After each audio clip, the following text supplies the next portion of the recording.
Good afternoon, ladies and gentlemen. My name is Michalis, and I'm one of the market analysts here at HF Markets. And I'd like to welcome everybody to a very important webinar and also a very important 2 days, because today we have the producer inflation for America. Tomorrow we have the consumer inflation for America.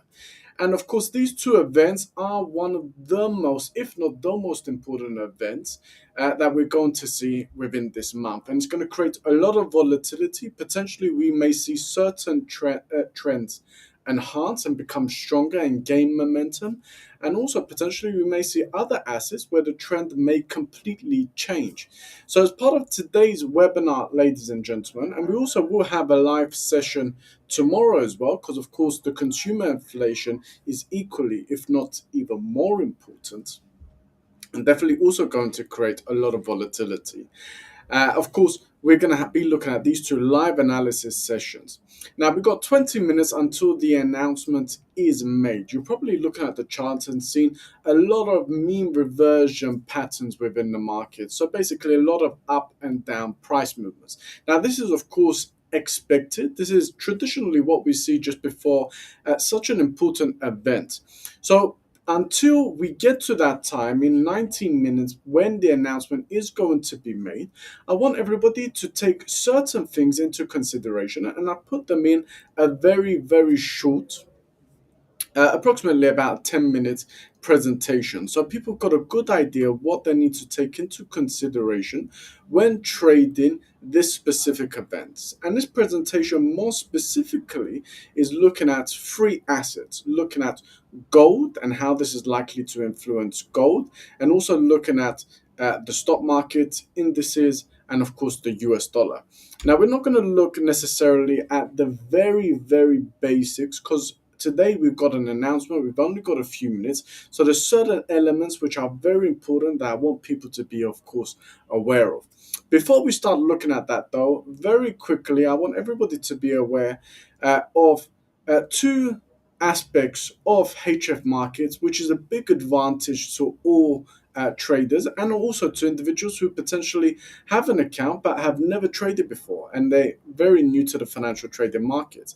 And this is that we have copy trading, which is basically where you can access traders from all around the world. So whether we have traders in Europe, in London, in Asia, in Latin America, or in Africa, you can look at their accounts, look at what they're trading, how they're trading, their success rate, and you can also see if you wish to copy their trade. So, for example, if we have somebody who's only an account holder with maybe $5-10 in their account, they can even copy an individual who is high net worth, who has millions within their account and has been trading for 10-20 years, for example.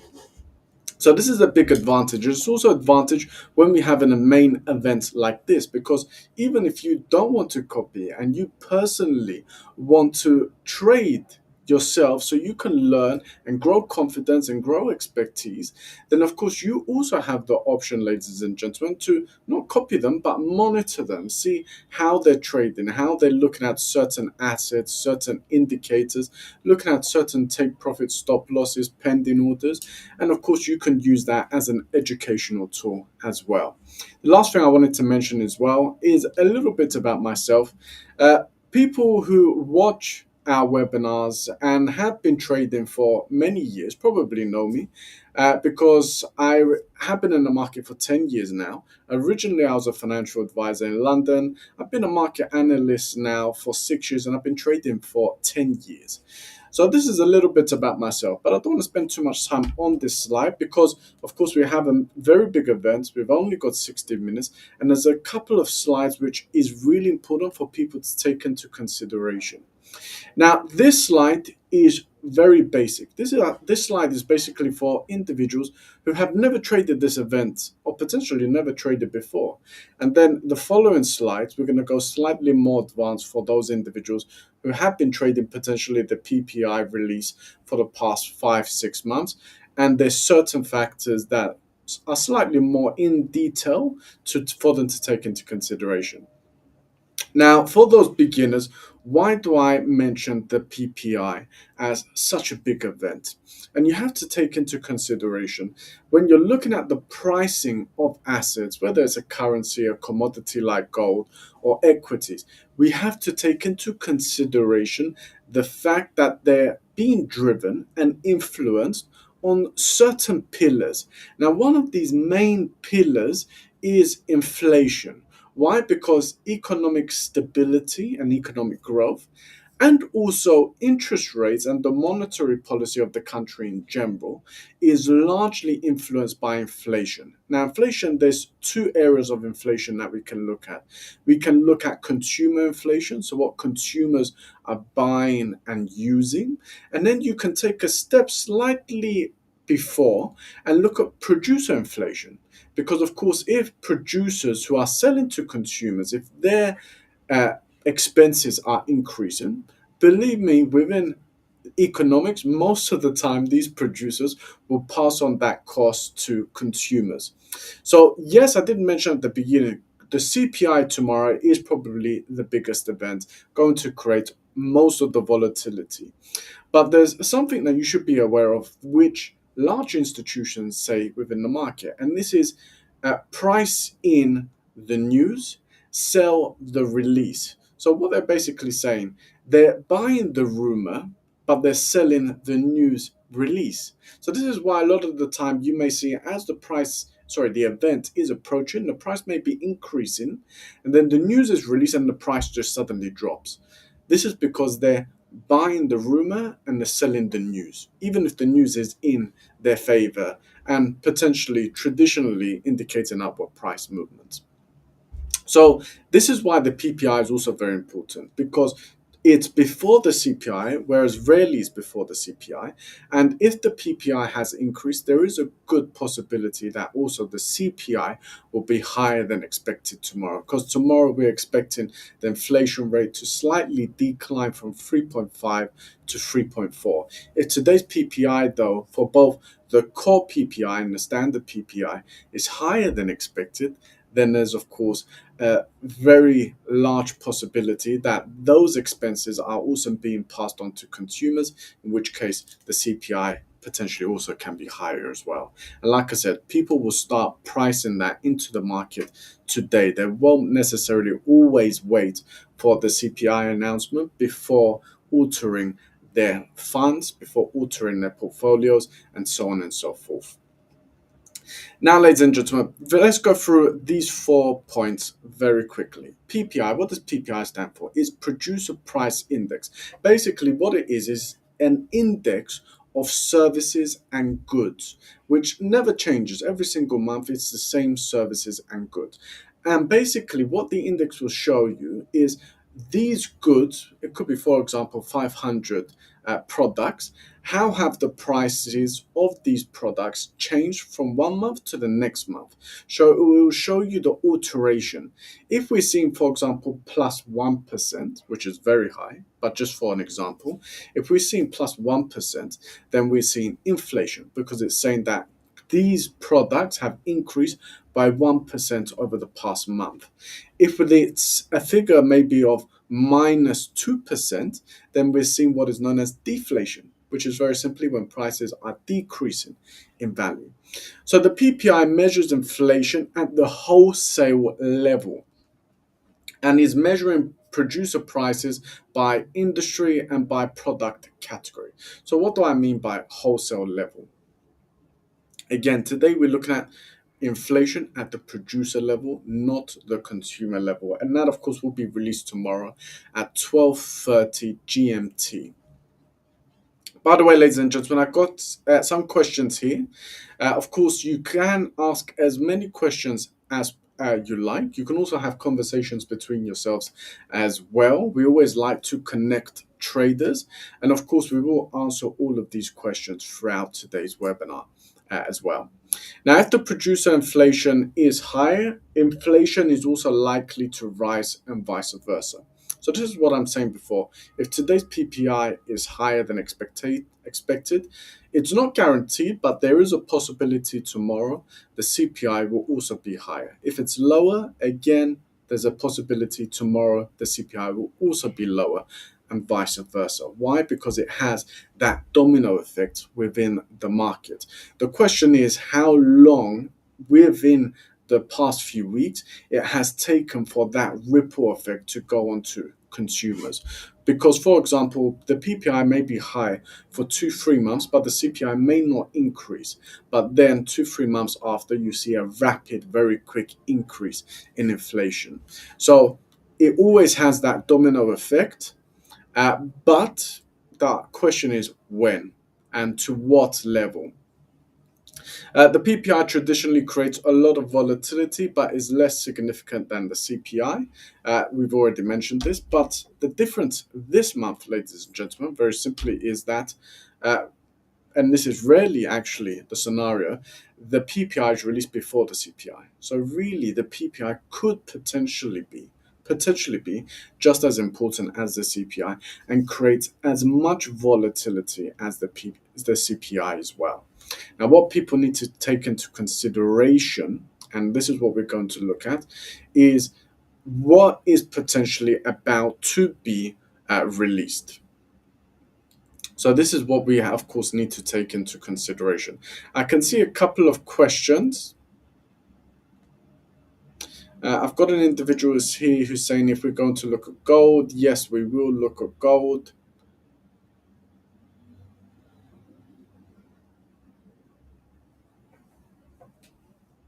Somebody says he's wondering if he should close his positions. We're going to look at certain slides, and hopefully that will give you some information if potentially you should be closing the trade. Now, of course, as the event is approaching, we've got 8 minutes until the event is approaching. There's certain things that we can take into consideration to get what is known as an investor's bias about what is potentially likely to happen. Now, this isn't guaranteed, it's only an investor's bias, but it's something we can take into consideration as the event is approaching. And what else? Also, people may wish to look at pending orders because, of course, once the news is released, you will get a big upward candle or a downward candle. And if you're going to enter automatically the trade manually, should we say, then of course you may trade slightly late. Whereas if you put pending orders, there is a possibility that the trade will enter earlier. Now here we got the PPI and here we got the CPI. Now the main worry here for investors, ladies and gentlemen, is that the PPI is at an 11-month high. So you can see it's the highest that we have seen, ladies and gentlemen, going all the way back to April. Now, if we're going to get a higher PPI this month as well, then actually the producer price index is going to be the highest that we have seen in over a year. Now, this is why this is such a big, significant event, and it can create a lot of volatility, specifically within the stock market and the US dollar. Why? Because if it's significantly going to increase and increase above expectations, then there is a very strong possibility that the Federal Reserve will keep interest rates unchanged, as a very minimum, keep them unchanged within 2024, so the rest of the year. Now, if they do that, then of course that's a lot of pressure for the stock market and a lot of support for the US dollar. But, ladies and gentlemen, the issue with inflation is not that inflation is super high. The issue with inflation, ladies and gentlemen, is that it's extremely sticky. If we look at here, ladies and gentlemen, we have consecutively, month after month, for 9 months now, struggled to get inflation below 3%. We've managed to get inflation below 3% in the Eurozone and in many other economies as well. But within the US, is something that they've struggled to do.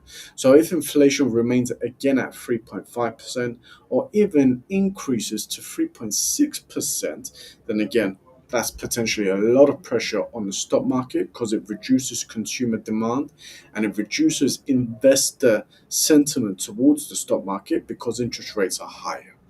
And in addition to this, the US dollar is potentially likely to see a lot of support, which also has that domino effect on stocks, that stocks become more expensive because the US dollar is more expensive as well, which for foreign investors, they want to avoid that scenario. And again, it reduces demand, and a lot of individuals, it really drives demand to the US dollar. Now, what's a key thing that we need to be looking at?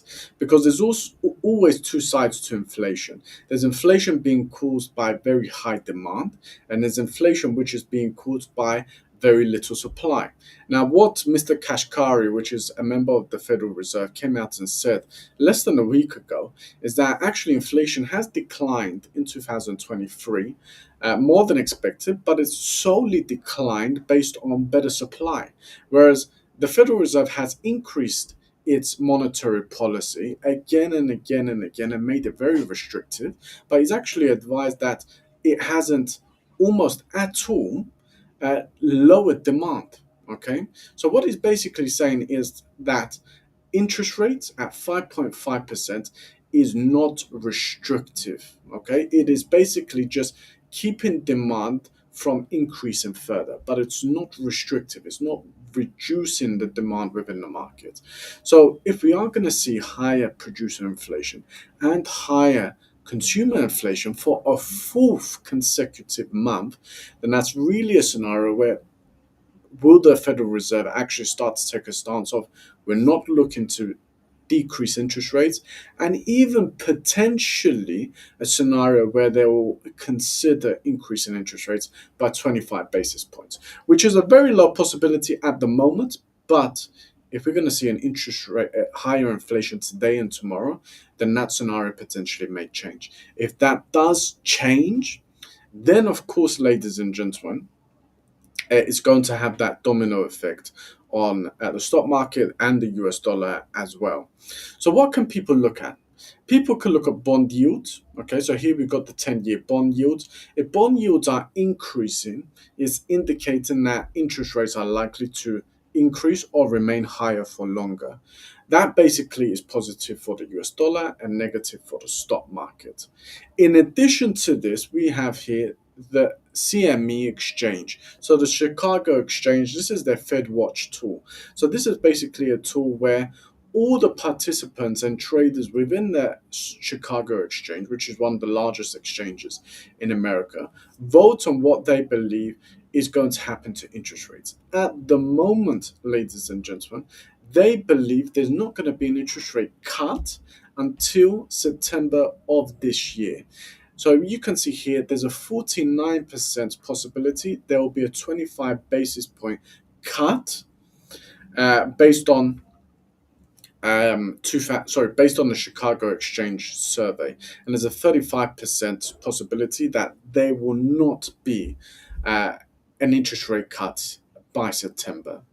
Now, in addition to this, though, ladies and gentlemen, what we need to see is how these figures alter, because the announcement will be made, and then when the US session opens, which is in exactly 1 hour, these figures will start to change. Now, if the possibility of a rate hike, or should we say a rate pause, increases, that's pressure for the stock market potentially, and potentially positive movement for the US dollar. If the bias becomes more towards the US Federal Reserve decrease in interest rates, and of course that's the opposite effect. Positive for the stock market, negative for uh, the US dollar. Now, actually, we've running out of time. We're going to go actually to the announcement, okay? Because I don't want to stay on the presentation. I want to look at the announcement, and also, ladies and gentlemen, I want to look at the charts as soon as the announcement is made. So, ladies and gentlemen, we now have 40 seconds until the announcement is made. Only 40 seconds. Now, this is our calendar, ladies and gentlemen. We provide a lot of material for everybody, very simply for free. So we have live webinars, we have copy trading, we have swap-free accounts, we have trading courses, we have even online seminars, on-site seminars all around the world in Europe, Asia, Africa, and Latin America. There's a lot of information and tools that we provide for free, and you can access that just by very simply creating an account with no cost at all. So here, ladies and gentlemen, we have the calendar. Let's see how long we've got until the announcement is made. The announcement has just now been made. Let's have a look. Hopefully everybody's got their pending orders. So we looked at the scenario, ladies and gentlemen, of potentially the price declining. So let's refresh very quickly. So we mentioned lots of factors indicating that potentially the stock market will decline if inflation rate higher than expectations. So let's look at today. And let's look at the CPI. Right, CPI, ladies and gentlemen, we got the core CPI here, was expected to come in at 0.2%. It came more than double that. It actually read 0.5%. Then we got the standard CPI, so not the core CPI, ladies and gentlemen, which actually read 0.5% again, which is substantially higher than the 0.3%, which was expected within the market. So let's look at the price reaction. Most probably we're looking at positive price movement for the US dollar, negative price movement for the stock market. Let's have a look at this. There we go. All right. So here we've got the NASDAQ. Look at this downward trend, ladies and gentlemen. So if anybody potentially, for example, was putting pending orders, for example, at this breakout, or if somebody was looking at pending orders at this breakout here, something that we looked at also in the previous event live analysis is that you can look at this wave here, this high and this low. You can draw the Fibonacci areas here, ladies and gentlemen, and you can actually enter the breakout points at the 61.8. So the 61.8 on this scenario actually was right on that support point for this scenario. Also, what we mentioned that the last event is that you can also open instead of opening one large trade, you can split that trade actually up into 6 trades. So open 6 smaller trades rather than one larger trade. So you put them all a pending order at this entry point, but you would put, for example, a take profit here, a take profit here, a take profit here, here, and so on and so forth. So you're putting it basically at all the Fibonacci points, ladies and gentlemen. So, ladies and gentlemen, let's actually go to the 2-hour chart for a moment. Let's start off with the Dow Jones. Actually, let's start off with the NASDAQ.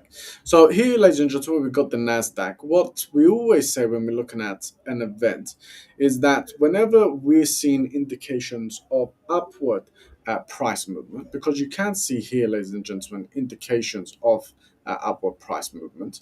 When we're looking at indications like that, there's two indicators that you can keep an eye on. Number one, we've got the 75 bar exponential moving average here, and we've also got the RSI on an 18 period as well. Now, both of them were indicating upward price movement. There have been indicators an upward price movement all the way since the 2nd of the month. So we're looking at almost 2 weeks, ladies and gentlemen, of indications of upward price movements. So far, those indications have been very, very positive. Now, if we're going to get an indication from news that the price is going to decline and we're going to see negative price movement, then the first target at least, of course, we can amend this target, look at further trades, because it's not just a one-off trade, for example. Is very simply, ladies and gentlemen, this trend line, because this is that sentiment line, ladies and gentlemen.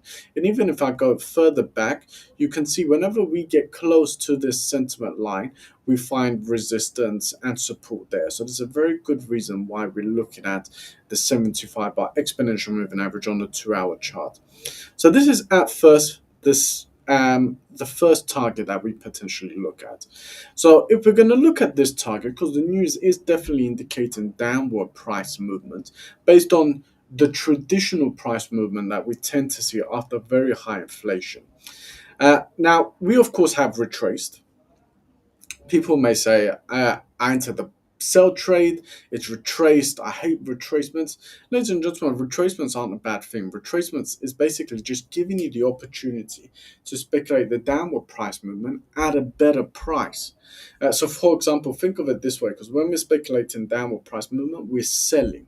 It's like, for example, if you're selling a house, somebody comes to you and says to you, I'll buy it for $1 million. The next day they come and say, I'll buy it for $1 million. The day after that, there's a retracement, and they say, I'll buy it for $1.5 million. Of course, you would sell it at that price, and you'll be very happy that that retracement formed. So There's benefits to when we're speculating downward price movement. We want to speculate when there's downward momentum, but as possible, looking at the highest price for the entry rather than the lowest price of the entry. So we've had, ladies and gentlemen, that retracement. We can go into a 1 minute time frame and we can look at that retracement in more detail here. So what we can do is we can look at very simply the low uh, all the way to the high of the retracement. So this is the low, and that's the high of the retracement. Now, if the retracement keeps on increasing, and it's not unusual for it not to keep on increasing to this level, so that previous price range, that's not something which is not seen, generally speaking, within the market. That is quite common. If it does, then of course we'll take this Fibonacci level and we would increase it accordingly. But at the moment, this is the level that we are seeing the retracement. So what are we looking for? We want to, of course, potentially look at where we can speculate downward price movement all the way to the trend line. Now, the area where we can potentially speculate downward price movement is based on this strategy, the 61.8 area.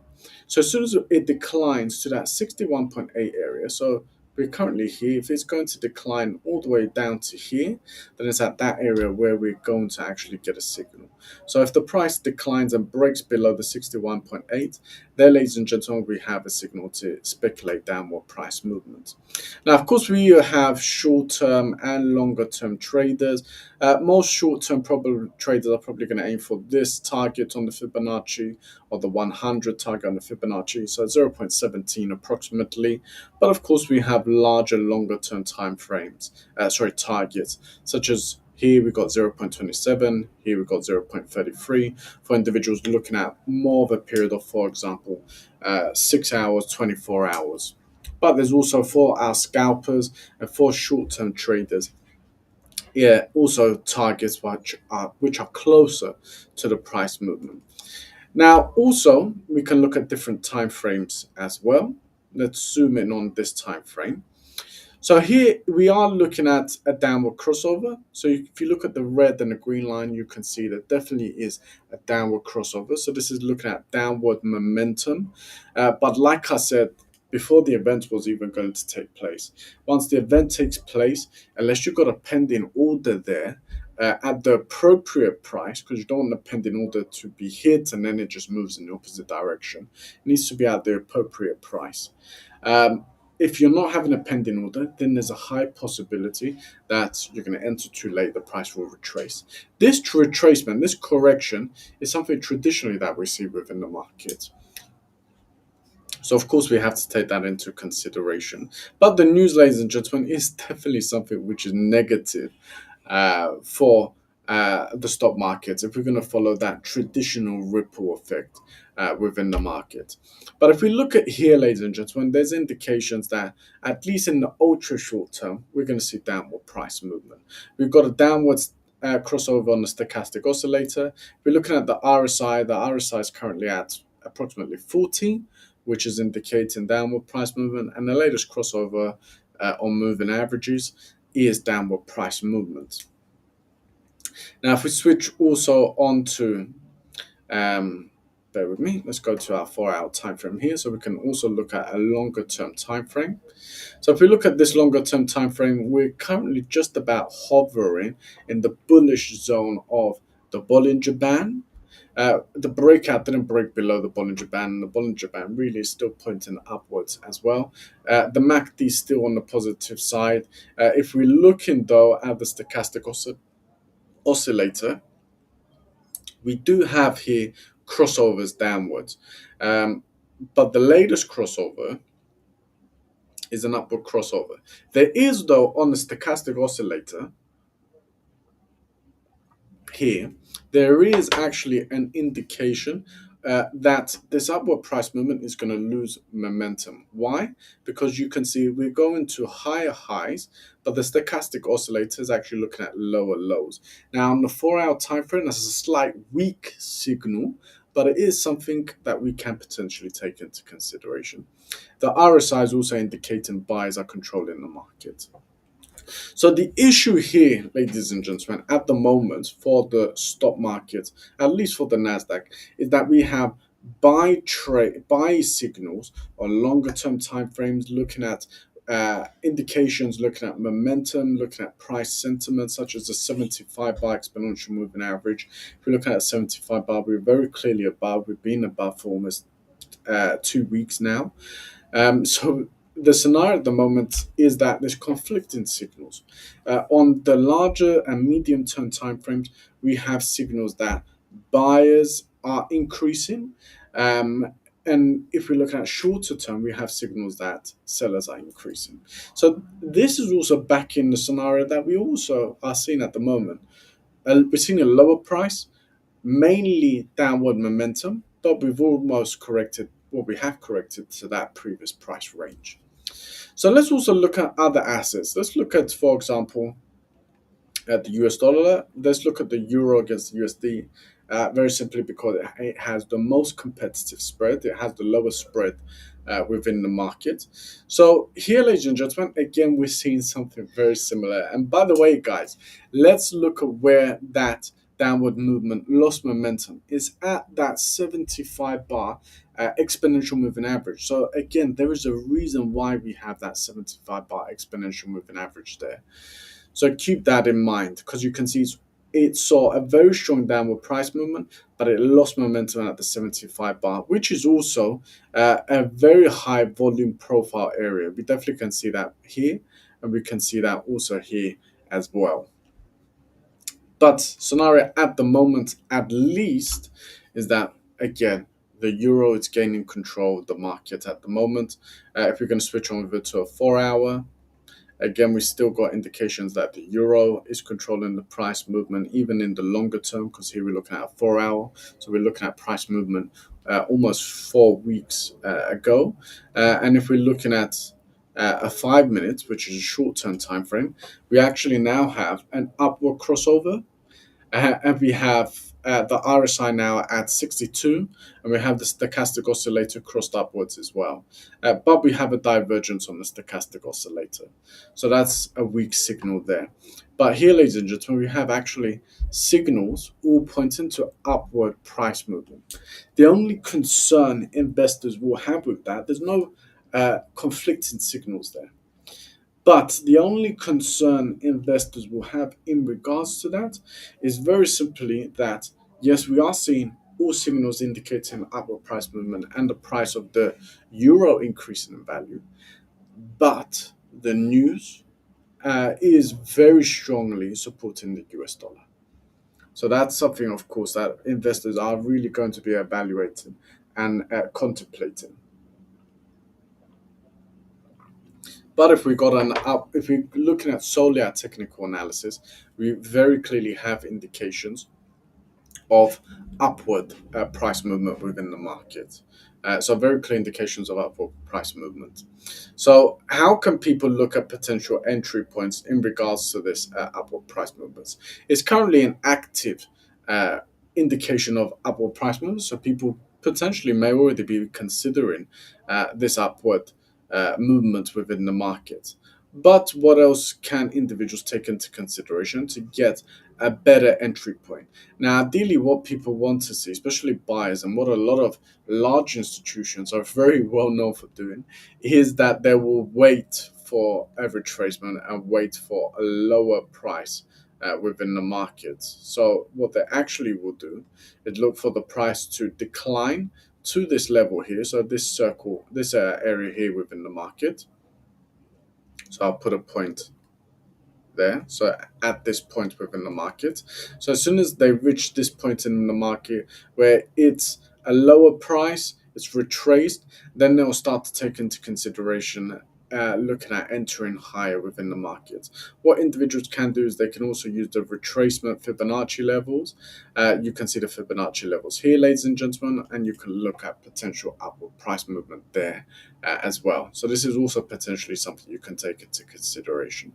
So people, if they're not looking at entering instantly, they can wait for the retracement. Once they wait for the retracement, because a lot of institutions do this, because when you're looking at short-term traders, they're really looking at the current momentum. But when you look at large institutions, because I used to be a financial advisor, we worked a lot with large institutions. They give a lot of importance to the price. They will say, I don't care that there's upward momentum at the moment. What I want is to enter at this price because this is where I believe it's undervalued. This is where I believe its intrinsic value is going to be.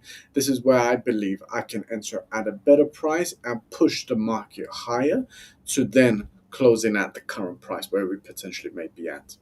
So a lot of people will wait for that retracement. Now, for people waiting for the retracement, potentially we can look at an area here and potentially we can look at an area here as well. Now, if we are going to do so, the only thing you need to be cautious about is that a reverse head and shoulder pattern doesn't form. And also, you're entering when the price regains momentum, not when the price is continuing to trade against you and against the trend.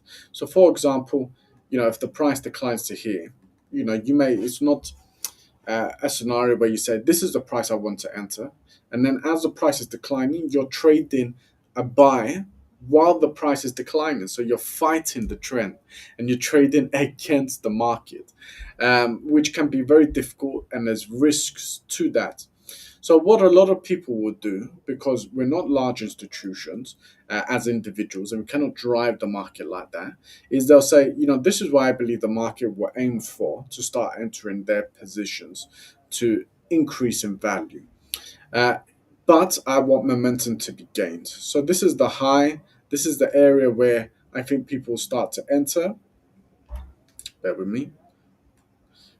So this is the area and this is the high. So this is why I believe people will start to enter. There we go. So I want the price to increase at least to the 61.8 before entering. So this level here. If the price increases to that level, that's the level where I'll now start to take into considering entering a buy. Okay. So it's about, yes, identifying the price. People can use volume profiles to help with that. They can use the volume weighted average price, but then also waiting for momentum to be gained before the price entering into the trade. Because as well, guys, we need to take into consideration that the news is supporting the US dollar. So the price may be increasing to a certain level and then will very quickly simply collapse. So for example, it's not unusual and not something which is impossible that the price will of the Euro USD will increase in value over the next 24 hours. At the CPI announcement tomorrow, they will just very, very quickly sell sell the euro and buy the US dollar if the CPI announcement comes in higher than expected. So this is definitely another scenario people can take into consideration. I've got another individual here who's asking a question. Okay, so he says, if the US dollar is going to start increasing in value, where am I going to get a signal?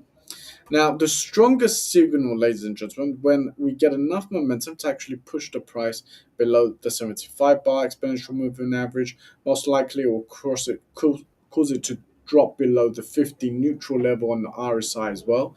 So that area, if we're going to follow the 2-hour setup, is where really we start to focus at that level, where sellers, so the US dollar, may start to gain control within the market. So that is the main trigger points if we're looking at short to medium term. But if we look at medium term, ladies and gentlemen, we can wait for certain scenarios.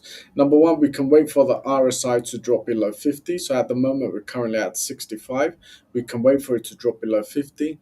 For the stochastic oscillator to form a bearish crossover, so downward crossover. So this, for example, here was a downward crossover. So for the RSI to form a downward crossover, in addition to these two moving averages, so we've got, and also we can change these moving averages to get a slightly different signal as well. So for example, instead of having two exponentials, we can have a simple and an exponential like this. So we can wait for a crossover here. So we want crossovers on all sides. So for example, at this downward price movement, yes, we had a crossover on the stochastic oscillator here. We were trading below the 50 on the RSI. So the RSI was at actually 40, so we're below, and we got a crossover on the moving averages as well. That's using an 8 bar exponential moving average and 18 bar simple moving average. So here you can see downward crossovers. Now, based on that, we're looking at a price movement of 0.11%. So, of course, this is a 5 minute time frame. So we're mainly looking at time frames for ultra short term traders. 0.11% is really in the box, that range where short term traders looked and aim for. So that's something people can, of course, look at as well. Now, as promised, we will look at multiple assets. We also definitely will look at gold because the complexity of gold is different, of course, because it has certain correlations with the US dollar and with the stock market and with sentiment within the market. Also, we can also follow um, bond yields as well. Now, what people can look at, especially when we're looking at the stock market, which is one of our most popular assets. Actually, we'll finish gold and then we'll look at that because it has a larger effect on the stock market, but also on gold as well. Now, gold, because of course we had the stronger dollar, that triggered at first downward price movement. Again, guys, we moved to that 75 bar moving average. I didn't place that 75 bar moving average after the announcement. We've been together after the announcement. That's been there for months and months and years. And there's a certain reason people look at that level. People, for example, here, we saw an increase and then a decline. But at the decline, it just hovered around that 75 bar moving average before increasing again. Same scenario here as well. So that's a very key level. Here, ladies and gentlemen, we have indications of upward price movement for gold. We're above the 75 bar and we're also above the 50 on the RSI as well. Uh, Without a doubt, if we go, let's start off with the 5 minute time frame. If we go to the 5 minute time frame, the latest crossovers are all upward crossovers. We can see the red is crossing above the green here, an upward motion. Also here, we've got an upward motion crossover. The RSI is also trading at 60. So you can see here another very great clear indication of upward price movement. Here we've also got higher highs and higher lows, which is very key as well. And also, if we see a retracement, for example, like this, again, it's not an issue. It retraces, we draw our Fibonacci range, ladies and gentlemen. We mentioned the 61.8. As it starts to increase and gain momentum, if it increases above 61.8, that's an area where we can then start to potentially look at where to enter a trade within the market. In which case, if we did trade at that level, the price is trading at a weekly high, which is 0.35% higher. Again, quite a lot of volatility and price movement there.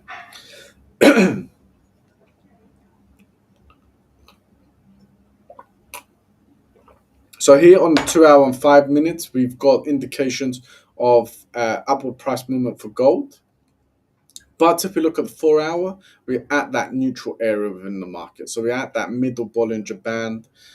We've got the MACD above in an area where we have buyers controlling the market, but we've got decrease in bars. So that's a mixed signal there. And again, if we're looking at the RSI, we're very close to the 50. So again, we're very close to that neutral level.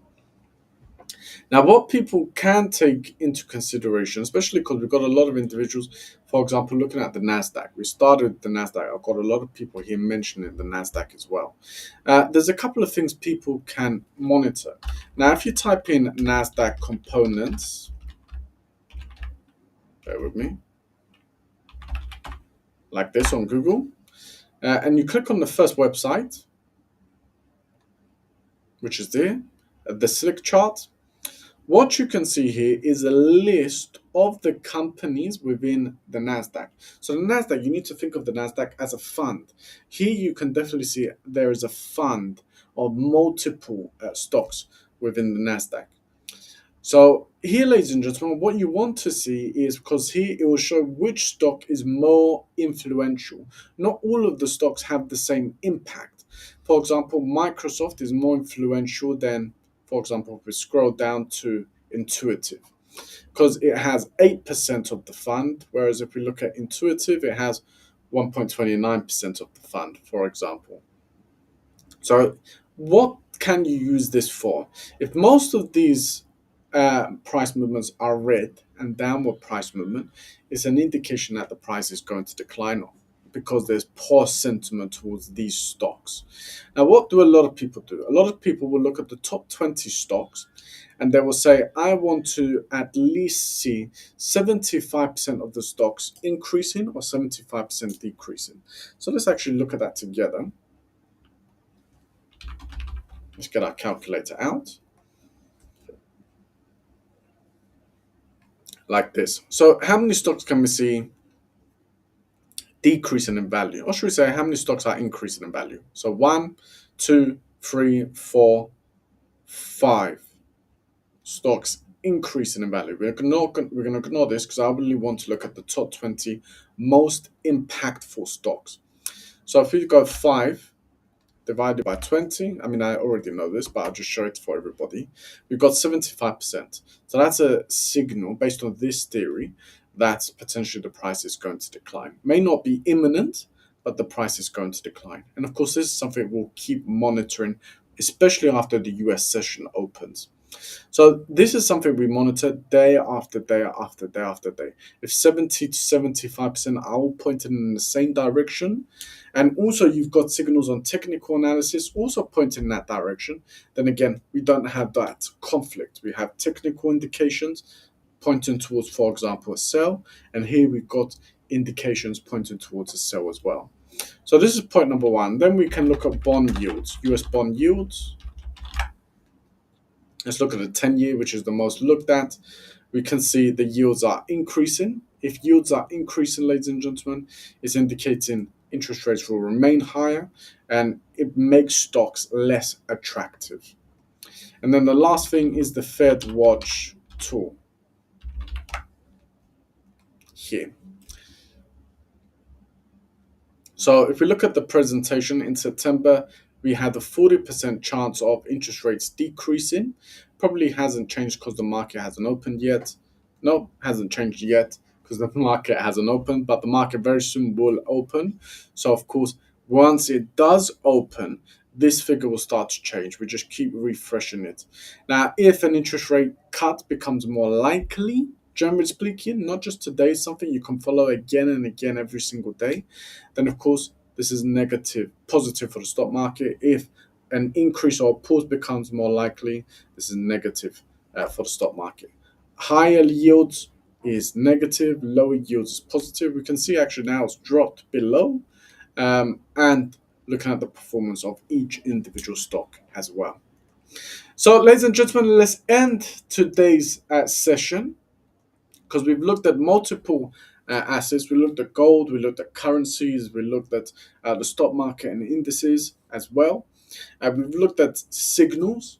If people have questions, they're more than welcome to ask as many questions as they like.